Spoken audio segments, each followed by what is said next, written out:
Hello friends, எல்லாம் நல்லா இருக்கீங்களா? இன்னைக்கு நம்ம வாழைத்தண்டு பொரியல் எப்படி செய்யலாம்னு பார்த்துக்கலாங்க. வாங்கும் போதே பார்த்தீங்கன்னா இளந்தண்டா வாங்கிட்டீங்கன்னா நார் வந்து பெருசாக வராது.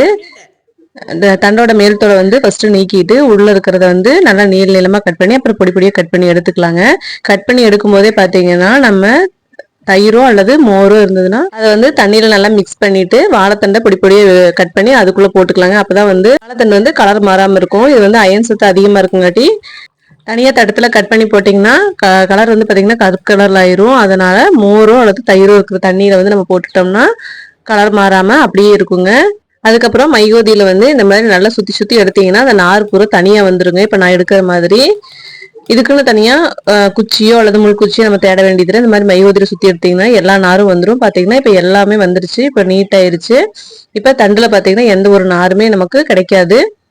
இந்த மாதிரி கையில எடுத்து பார்த்தீங்கன்னா நார் சிக்காம உதிரி உதிரியா வரும். இப்போ வந்து நம்ம தாளிக்கிறதுக்கு தண்டை ரெடி பண்ணியாச்சுங்க. அடுத்து தண்டை எப்படி தாளிக்கிறதுன்னு பார்த்துக்கலாங்க. வடச்சட்டியில் பார்த்தீங்கன்னா எண்ணெய் காஞ்சிருச்சுங்க. கொஞ்சமாக கடுகு போட்டுக்கலாம். கடுகு நல்லா பொரியட்டும். கடுகு பொரிஞ்ச பிறகு பார்த்தீங்கன்னா உளுந்து பருப்பு போட்டுக்கலாங்க. இந்த தண்டுக்கு வந்து உளுந்து பருப்பு கொஞ்சம் நிறைய போட்டிங்கன்னா சாப்பிடும்போது நல்லா டேஸ்ட்டாக இருக்கும். கூடவே கொஞ்சம் கடலைப்பருப்பும் போட்டுக்கலாம். கடலைப்பருப்பும் உளுந்து பருப்பும் நல்லா செவக்க வணங்கட்டுங்க. இது கூட சின்ன வெங்காயம் வந்து ஒரு 10 எண்ணம் பொடி பொடியாக அரிஞ்சு வச்சுருக்கேங்க. தண்டுக்கு சின்ன வெங்காயம் போட்டிங்கன்னா இன்னும் டேஸ்ட் வந்து கூடுதலாக இருக்கும். ஒரே ஒரு பச்சை மிளகா போட்டுக்கலாம். இது கூட நம்ம வரமிளகாயும் ஆட் பண்ணுவோங்க. அதனால வந்து நம்ம ஒரு பச்சை மிளகா அல்லது 2 பச்சை மிளகா மட்டும் போட்டுக்கலாம். வெங்காயம் பச்சை மிளகா நல்லா வணங்கின பிறகு கொஞ்சமாக கருவேப்பிலை போட்டுக்கலாங்க. போட்டுட்டு நம்ம எடுத்து வச்சிருக்கிற தண்டை அப்படியே எடுத்து நம்ம வெங்காய மிளகாக்குள்ளே போட்டு வணக்கிக்கலாங்க. இந்த மாதிரி மோர் தண்ணிக்குள்ளே போட்டு வச்சிட்டிங்கன்னா நம்ம எப்போ வந்து அது ஒரு அரை மணி நேரம் கழிச்சு அதை செய்யும் போதும் கலர் சேஞ்ச் ஆகாமல் தண்டு வந்து அதே கலரில் இருக்குங்க. தண்ணியை நல்லா வடிச்சிட்டு பொடி பொடியாக வச்சுருக்கிற தண்டை வந்து நம்ம அதில் சேர்த்துக்கலாங்க.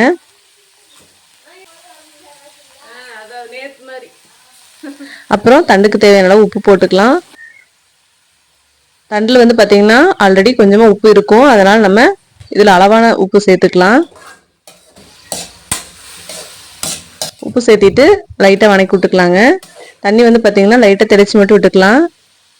தண்ணிலேயே ஆல்ரெடி தண்ணி இருக்கும். இது கூட 2 வரமிளகா கிள்ளி போட்டுக்கலாங்க காரத்துக்கு. வேறு எந்த பொடியுமே நம்ம இதில் சேர்க்க தேவையில்லைங்க. இது வந்து நம்ம மூடி வைக்க தேவையில்லைங்க. அப்படியே வணக்கினாதான் உங்களுக்கு முழுமையான சத்து கிடைக்கும். ஒரு 10 நிமிஷம் நல்லா வெந்த பிறகு நம்ம அப்படியே கிளறி விட்டுக்கலாங்க லைட்டா.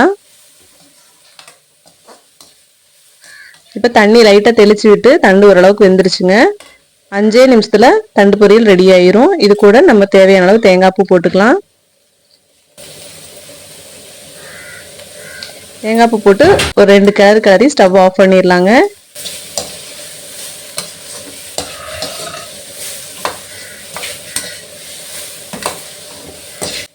இந்த வாழைத்தண்டு பொரியல் பார்த்தீங்கன்னா சின்ன குழந்தைகள்லேருந்து பெரியவங்க வரைக்கும் எல்லாருமே சாப்பிட்லாங்க. ரொம்ப சத்தானது. நீங்களும் இதே மாதிரி வீட்டில் ட்ரை பண்ணி பாருங்கள். இப்போ தண்டு பொரியல் ரெடி ஆயிடுச்சுங்க. இப்போ வந்து ஒரு குண்டாவுக்கு மாற்றிக்கலாம்.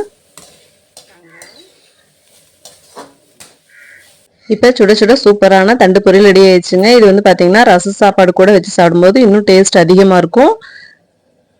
ஓகே ஃப்ரெண்ட்ஸ், இந்த வீடியோ உங்களுக்கு பிடிச்சிருக்குன்னு நினைக்கிறேன். உங்களுக்கு பூஜா ஸ்டைனிவல் சேனல் பிடிச்சிருந்தா லைக் பண்ணுங்கள், ஷேர் பண்ணுங்கள், கமெண்ட் பண்ணுங்கள்.